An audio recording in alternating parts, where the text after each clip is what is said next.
Well, Colby, welcome to Vegas. It's a title shot you've been waiting for a long time against Leon Edwards. How are you feeling this fight week and ahead of this fight?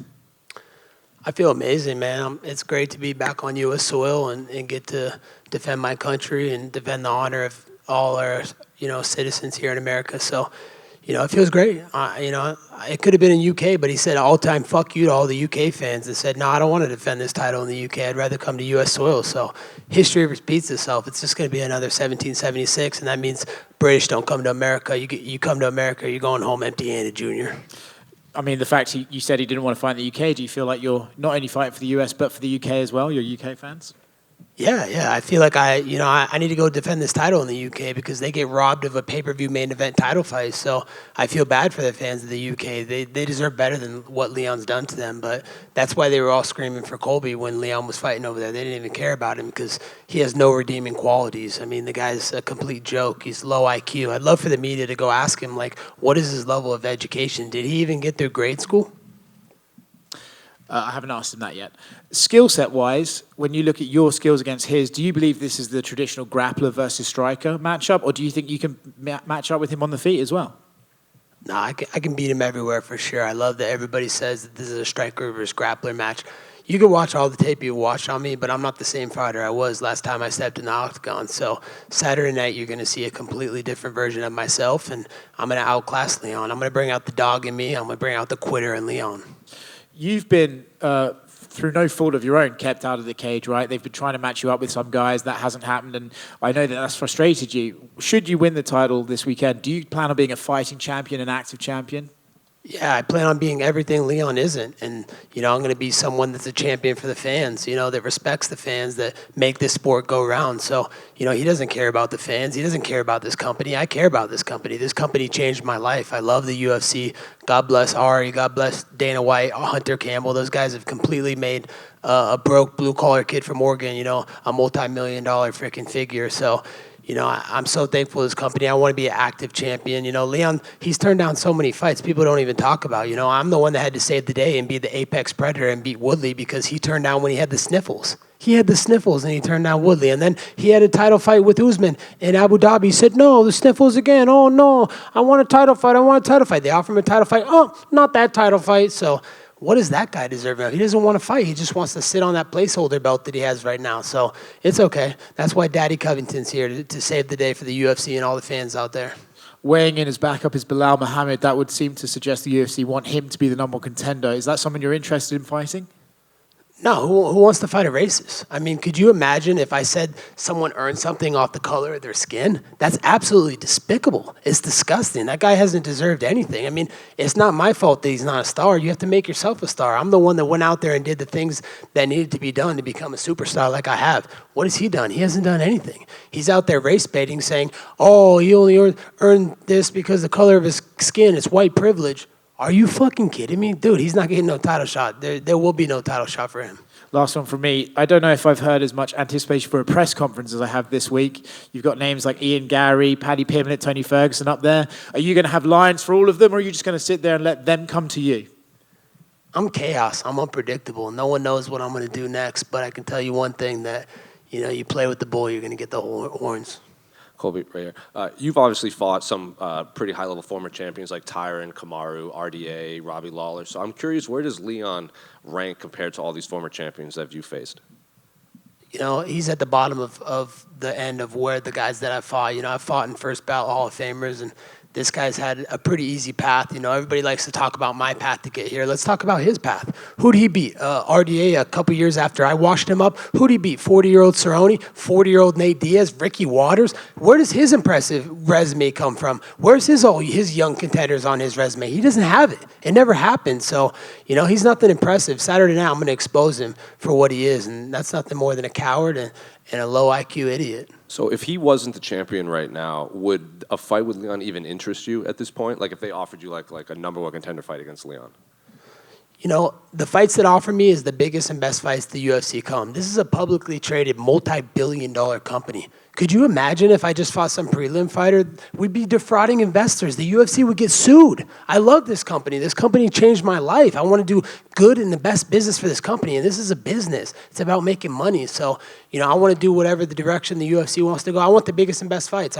That's who I want. So if he's at the top of the totem pole at that time, then sure, yeah, I'd love to do it. I've wanted to fight him for years, but here we are, undisputed, baby. And Colby Chaos Covington, there's nothing more than Colby Chaos Covington wants than to be undisputed champion, and that's exactly what Colby Chaos Covington is going to do on Saturday night. And he's been pretty vocal saying that he doesn't see you fighting guys like Shavkat or Bilal's or any of these young guys coming up. And I've also seen interviews where you say you would want to be an active champion if you win the belt. So I'm curious, if you do win the belt, what would you want your title reign to look like? Would you just keep fighting these number one contenders, or would you look for these big super fights in other divisions?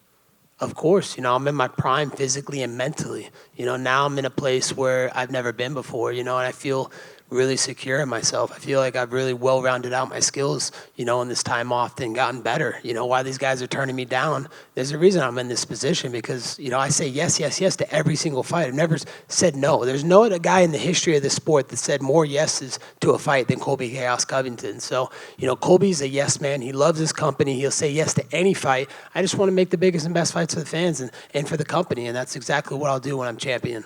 Leon also said that when we asked him, the UFC probably wants you to win this fight. So I'm curious, do you feel that way, that the UFC wants you as champion? The UFC doesn't really have favorites. They don't care who the champions are going to be. They put the two best guys that are deserving of the shots, and they let them fight it out for us. So that's what's going to happen on Saturday night. Leon can keep making these excuses, keep saying this stupid stuff that no one believes. I mean, Saturday night it will determine who's the best fighter in the world, and there's no one more deserving of this title than me. Last one for me. There are rumors that maybe Donald Trump might put the belt around you if you do win. Is there any truth to that? There is truth to that. Donald Trump will be in attendance Saturday night, and he's going to wrap that belt around me. I love Dana White, but I've just asked Dana if he could let Donald put it around me. So, it's going to be a spectacle. It doesn't matter who they put in there Saturday night. They could put the Hulk in there Saturday night. No one's beating me in front of Donald Trump. We're going to make America great again. We're going to make the UFC welterweight division great again because Leon's made an absolute joke of it. And Colby, to your right over here. For so long, really, the only thing between you and the title was Kamaru. And since you guys parted, he's been on a skid. He's lost 3 in a row. Just kind of curious what you make of that. And do you feel like if you go out there, you win on Saturday, there's still maybe some unfinished business that he'll come back down to 170 and you guys will fight again?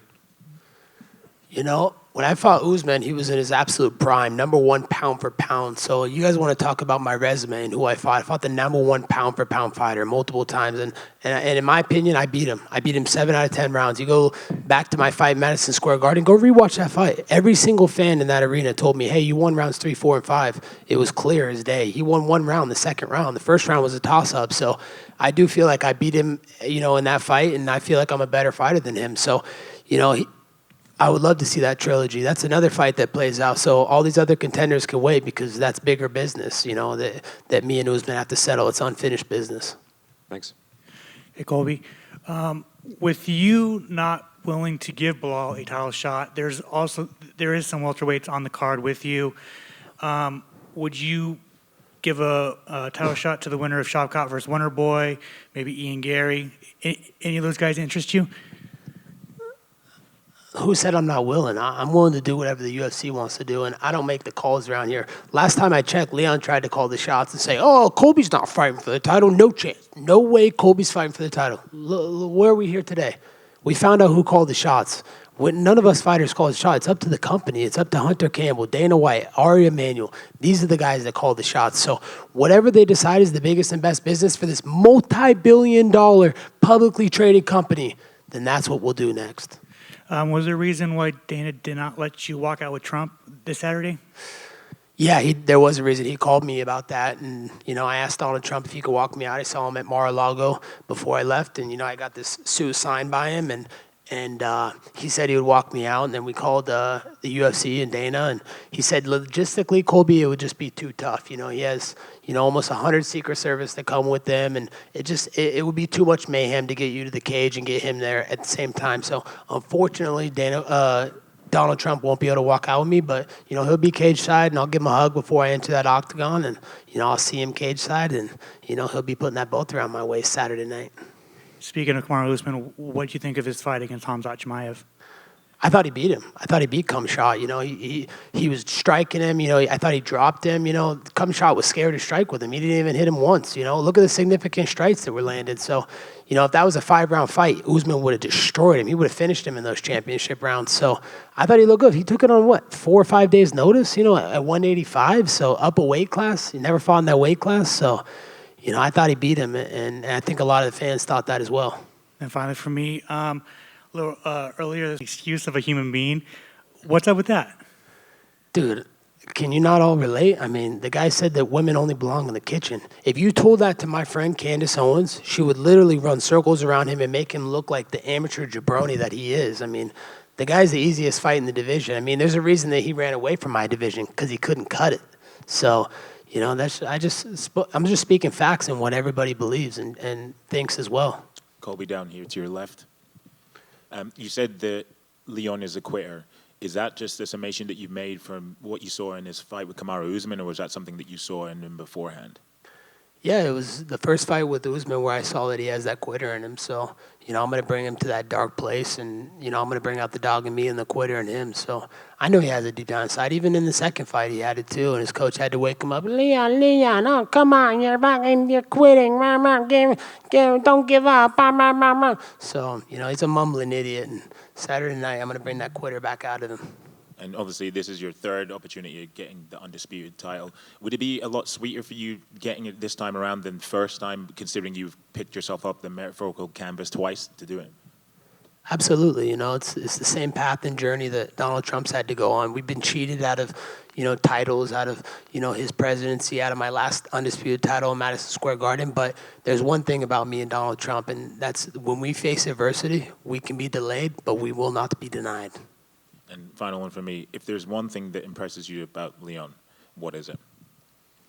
The guy has no redeeming qualities. He's not likable. I mean, literally, the guy's made a joke of our division. He wants to sit and not fight anybody. He just wants to sit on the reign forever as the placeholder. So there's literally nothing I can say good about Leon. This fight's personal. He has what I want, and that's the undisputed title. And there's nothing more that Colby Covington wants than that undisputed title. So Colby Covington gets what he wants. Colby, right here. Over here. Just wanted to get your thoughts, right here, brother. Just wanted to get your thoughts on the Nelk boys and your relationship. I know you just signed with Team Happy Dad. We've seen you working out with Kyle in Miami. What's your relationship with those guys like right now? Yeah, I got a great relationship with the Happy Dad team and the Nelk boys. Big shout out to Kyle Forgard. He did a lot of training with me this camp, and that guy has the dog in him. So it was great to train with a guy that has the dog in him. He was able to push me to a level that I didn't think I could be pushed to. So we got some great strength and conditioning training in together, and I feel like that's going to make a difference on Saturday night. Colby right behind him. The UFC recently went to Miami again for the first time in a long time, and looks like they're heading back soon. Now that Miami is back on the travel schedule, is that one of your bucket list items before you call it a career?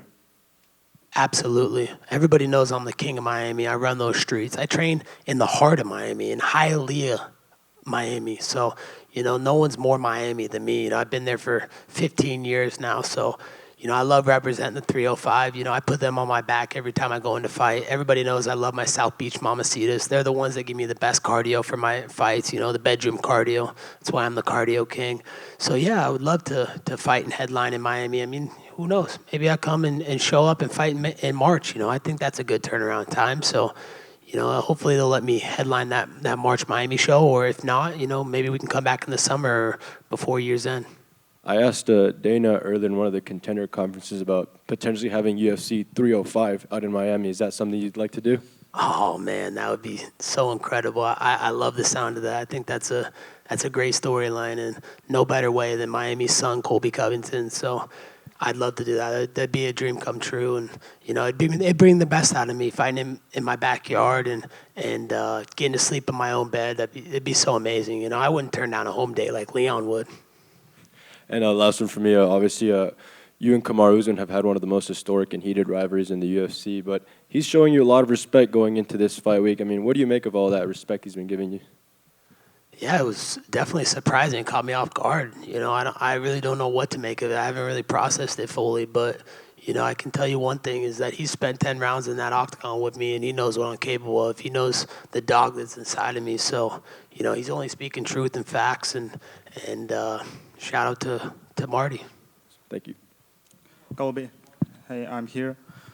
Shavkat Rakhmonov said that he will bring the belt to Kazakhstan next year. Will you be ready to face him if you become a new champion? Whoever the UFC deems necessary, that's who I want to fight. If it's Shit Rat, if it's Islam, if it's fucking Sean Strickland. The one thing's for sure, I'm going to make welterweight division great again. I'm here to stay, and if these guys want to fight me, they're going to have to come to my division. So, like I said before, it's a publicly traded company, multi-billion-dollar company. I love this company so much, changed my life. So I want to do the biggest and best business for the company. So whatever Hunter, Dana, and Ari decide, I'm up for it, dude. I never said no to a fight. I've said yes to every single fight in my career. Never pulled out of one fight either. Will you be ready to fight more often if you become a champion?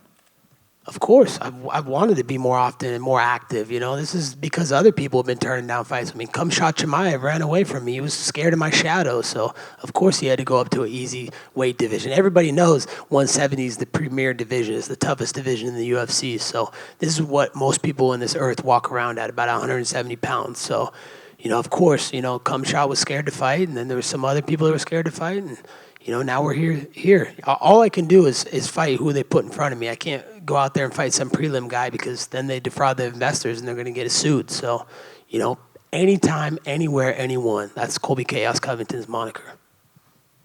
Right here, Colby.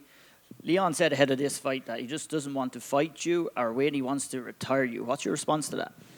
Wow, it's the first time he opened his mouth this whole time. He was scared to fight me. He got forced to fight me, so he didn't want to fight me. He knows deep down inside what's going to happen on Saturday night and what Colby's coming after him. So what I have to say to that is he's definitely not going to retire me. I just signed a new contract with the UFC. I'm going to be a lifetime fighter, and I'm not going anywhere anytime soon. I'm physically and mentally in my prime, and the best is yet to come from Colby Chaos Covington. You said you want to make the welterweight division great again. Is there any thoughts about going up and making the middleweight division great once again?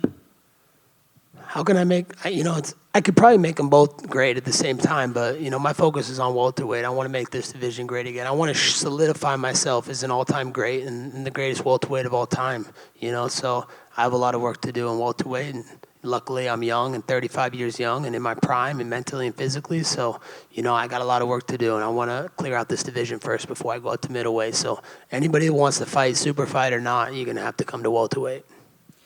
Last one from me. You paraded the suit that you're wearing there before you came on with us. What's the backstory to it? Yeah, so the backstory is, it's a Make America Great Again suit. I got Donald Trump to sign it, so this suit is worth a pretty penny now. And then I got Trump's mugshot, his unlawful, indictment. What a joke, I can't believe they're using the justice system against us. Do you guys realize how corrupt this system is right now? Like they're weaponizing the judicial system, the DOJ. It's political persecution. They're scared of him. They know he's the greatest threat to the he's the greatest threat to the swamp. And, he stands for democracy, and they don't like that. There's a bunch of communist people running this country right now, and we need to get them out. Our borders are wide open. Inflation is higher than it's ever been. Our streets are burning, and we're sending money to Ukraine? For what? What about America? What happened to America first? That's what Donald Trump stands for, is America first. So right now it's America last. We need to make America great again. 2024 is our last stand. If Donald Trump doesn't get back in office, this country is done. Colby over here. Colby, I am curious, what did Donald Trump say when he saw his mugshot on your jacket? He loved it. He was like, man, that's creative. I love it. That's amazing. Then he gave me some advice on the fight, and then he just said, hey, man, I'm going to be in the arena Saturday night. Don't feel the pressure. Right? When I come, it creates a lot of pressure. He's the most famous person on planet Earth. There's no one more famous than Donald Trump. So he just said to just relax, be calm, and do what I do best. Win championships, fight, and have fun. And, we'll hang out and enjoy Mar-a-Lago afterwards. Going back to one of the previous questions, being a double champion is one of those things that seems to be very popular these days. Can I ask, what is it about welterweight? Do you just feel you perform best there? Because I'd imagine you go on a long win streak, that temptation has to be big.